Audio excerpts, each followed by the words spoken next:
కొంతకాలంగా ఎటు చూసినా ఎక్కడ చూసినా మనకు వినపడుతున్న మాట కృత్రిమ మేధ, ఆర్టిఫిషియల్ ఇంటెలిజెన్స్, ఏఐ. టెక్నాలజీ రంగంలో కొత్త ఆవిష్కరణగా ఈ ఏఐ అనేది ఒకటి వస్తుందన్న మాట వినపడినప్పుడు ఏఐతో ఉద్యోగాలు పోతాయి అన్న భయం మొదలైంది. దానిపై పెద్ద ఎత్తున చర్చ నడిచింది. ఇప్పుడు ఆ చర్చ ముగిసిపోయిందని చెప్పలేం కానీ అదనంగా మరో భయం మొదలైంది. ఆ భయం ఏఐ టూల్స్ దుర్వినియోగం గురించి. కొత్త టెక్నాలజీ ఏదొచ్చినా దానిని ఏదో రకంగా దుర్వినియోగం చేసేవారు ఉండకపోరు. ఏఐని చాలా రకాలుగా దుర్వినియోగం చేయొచ్చు, చేస్తున్నారు కూడా. అదంతా వివరంగా మరోసారి చెప్పుకుందాం కానీ కొద్ది రోజులుగా మనకు సోషల్ మీడియాలో కనబడుతున్న ఒక విషయం గురించి ప్రస్తుతం మాట్లాడుకుందాం. ఈ మధ్య సడన్గా యూట్యూబ్, ఇన్స్టాగ్రామ్, ఫేస్బుక్ వంటి ప్లాట్ఫామ్స్ మీద పాపులర్ సినిమా పాటలకు చిన్న చిన్న పిల్లలు డాన్స్ చేస్తున్న వీడియోలు ప్రత్యక్షమయ్యాయి. మీరందరూ చూసే ఉంటారు. డాన్స్ అంటే అది మామూలు డాన్స్ కాదు, మతి పోవాల్సిందే ఆ డాన్స్ చూస్తే. ఆ స్టెప్స్, ఆ హొయలు, ఆ తిప్పుడు, ఆ కులుకు మామూలుగా ఉండదు. చూసేవారికి నిజంగానే మతి పోతుంది. చిన్నపిల్లలు ఇంత అద్భుతంగా డాన్స్ ఎలా చేయగలుగుతున్నారా అని ఆశ్చర్యపోతాం.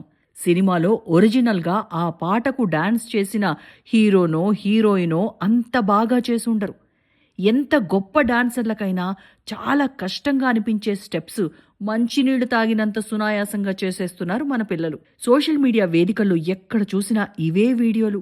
అసలు విషయం ఏంటంటే అవన్నీ ఏఐతో చేసిన వీడియోలు. వాటిల్లో కనబడే పిల్లలు నిజమైన పిల్లలే. ఎంతవరకు నిజమంటే ముఖం వరకు నిజం, ఇంకా చెప్పాలంటే ఫోటో వరకు నిజం.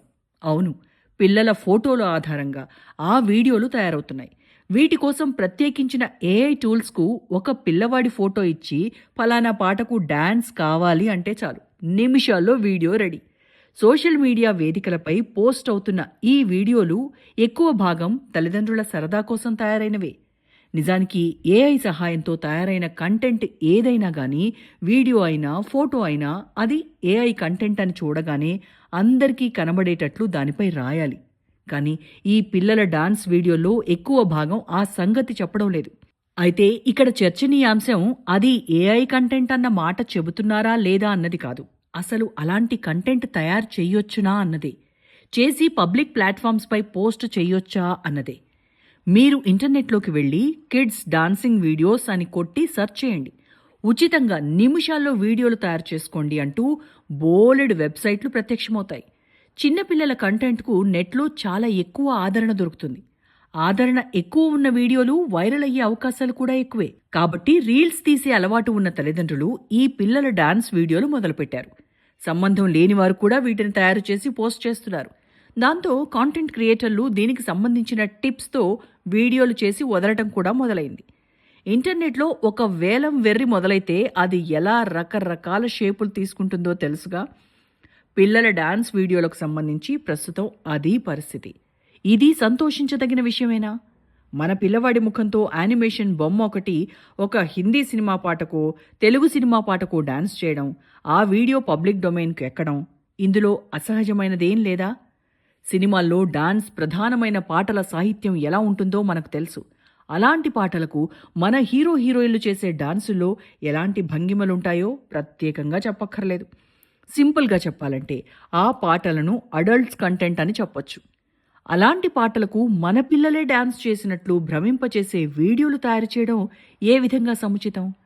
వాళ్ల ముఖాలు పెట్టి ఇలాంటి కంటెంట్ తయారు చేయడానికి ఆ పిల్లల అనుమతి తీసుకుంటున్నారా? అసలు మంచి చెడు తెలుసుకోలేని వయసులో ఉన్న పిల్లల అనుమతి అన్నదే అర్ధరహితం కదా. ఇలాంటి వీడియోలు తయారు చేయాలంటే ఏఐ టూల్కు ఎవరిదైనా ఒక ఫోటో ఫీడ్ చేయాలి. నెట్లో పెట్టిన ఆ ఫోటోకు చావు లేదు, దాని ఆధారంగా తయారైన వీడియోకు చావు లేదు. ఈ కంటెంట్ ఎక్కడికి వెళ్తుంది, ఎక్కడ స్టోర్ అవుతుంది? భవిష్యత్తులో పిల్లవాడు పెద్దయిన తర్వాత మళ్ళీ ఆ డాన్స్ వీడియోనో లేక చిన్ననాటి ఆ ఫోటో ఆధారంగా తయారైన మరో వీడియోనో నెట్లో ప్రత్యక్షమైతే ఈలోపు పెద్దవాడుగా మారిన ఆ పిల్లవాడి స్పందన ఎలా ఉంటుంది? పిల్లల జీవితాలతో ఆడుకునే అధికారం మనకుందా? మనం ఆ పిల్లలకు జన్మనిచ్చిన తల్లిదండ్రులమై ఉండొచ్చు. మన రీల్స్ పిచ్చికి, లైక్స్ పిచ్చికి ఇంధనంగా నో చెప్పలేని వయసులో ఉన్న పిల్లల భవిష్యత్తును తనఖా పెట్టడం కరెక్టేనా? ఆలోచించండి.